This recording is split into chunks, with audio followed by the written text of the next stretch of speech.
जितनी भी विदेशी कंपनियां हैं सभी एक कानून का उल्लंघन करती हैं। उनके साथ एक समझौता होता है सरकार का, जिसको आप सब जानते हैं, मेमोरेंडम ऑफ अंडरस्टैंडिंग कहते हैं।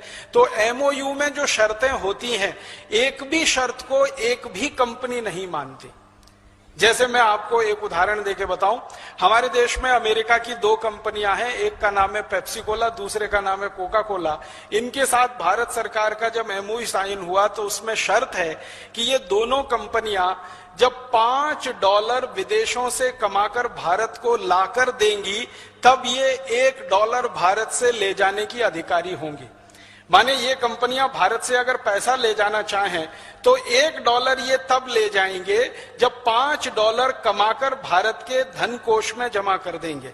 आप जानते हैं भारत का विदेशी मुद्रा कोष होता है, विदेशी मुद्रा भंडार होता है। तो $5 विदेशी मुद्रा भंडार में एक एक पेप्सी और कोका कोला जब जमा कर देगी लाकर एक्सपोर्ट करके, तब ये $1 का इंपोर्ट करेंगे। ये इनके एमओयू में कंडीशन है।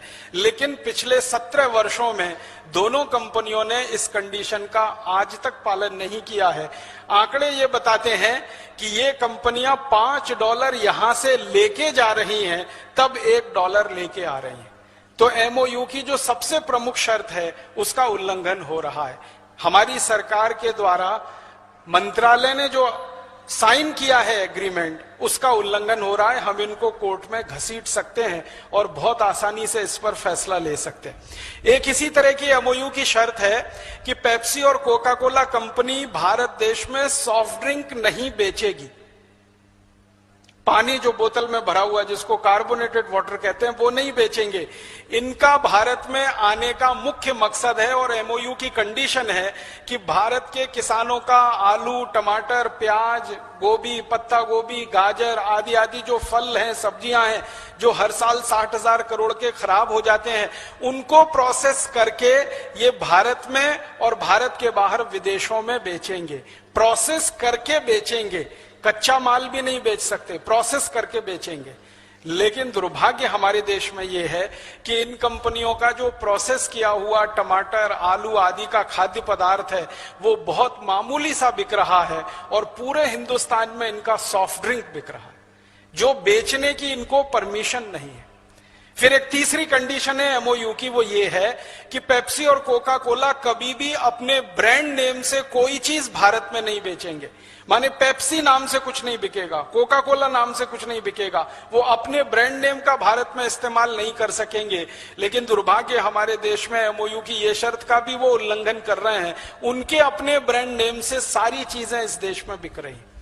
फिर एक एमओयू की शर्त है जो बहुत महत्व की है कि पेप्सी और कोका कोला वाले कहीं भी फैक्ट्री लगाएंगे और वहां अगर पानी की जरूरत उनको पड़ेगी, मान लीजिए साल में एक फैक्ट्री को 10 लाख लीटर पानी की जरूरत पड़ती है, तो पहले वो 10 लाख लीटर बारिश का पानी जमीन के नीचे डालेंगे, जिसको रेन वाटर हार्वेस्टिंग कहते हैं, तब वो 10 लाख लीटर पानी निकालकर इस्तेमाल कर सकेंगे। लेकिन इनके किसी भी कारखाने में रेन वाटर हार्वेस्टिंग का कोई सिस्टम नहीं है। एक बूंद पानी भी जमीन में नीचे नहीं डालते हैं, वो सारा जमीन में से निकाल रहे हैं और गांव के गांव पानी से वंचित हो गए हैं।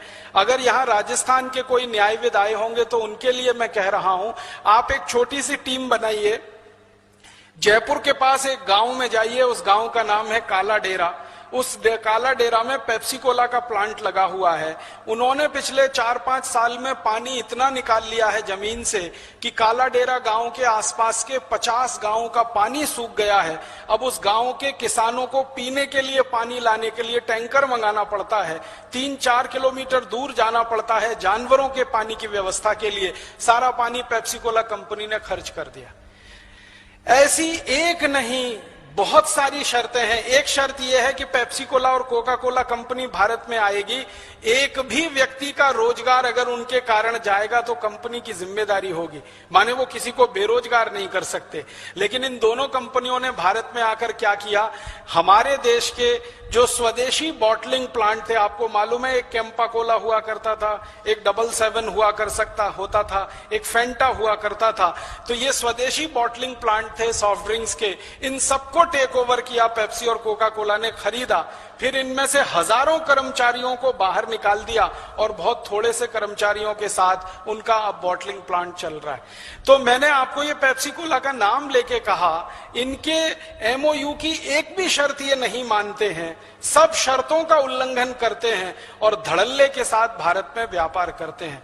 तो हम सब अगर न्यायविद इस पर काम करें और एक अच्छी सी पिटीशन ड्राफ्ट करें और हिंदुस्तान के अलग अलग अदालतों में, मेरा यह मानना है कि हर डिस्ट्रिक्ट कोर्ट में जहां पेप्सी और कोका कोला का प्लांट है, हर डिस्ट्रिक्ट कोर्ट में हम पिटीशन फाइल करें, बाद में वो हाई कोर्ट जाएगा तब देखेंगे, सुप्रीम कोर्ट जाएगा तब देखेंगे, हर जिला अदालत में ये पिटीशन फाइल हो जाए और एक साथ भारत के 680 जिलों में पिटीशन आ जाए, तो पेप्सी और कोका कोला वालों की नींद हराम तो हम कर ही सकते हैं।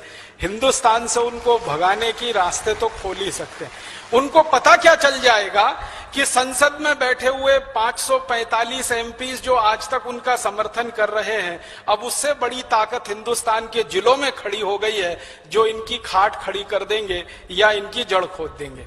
तो बहुत आसानी के साथ हम एक फैसला किसी भी अदालत से, आपको मालूम है हिंदुस्तान के संसाधनों के बारे में इस देश की सरकार का बहुत स्पष्ट अभिप्रेत है, वो ये कि पानी सबसे पहले खेती के लिए है, उसके बाद जानवर और मनुष्यों के लिए है, उसके बाद उद्योगों के लिए है और सबसे अंत में बचे तो गैर जरूरी उद्योगों के लिए है।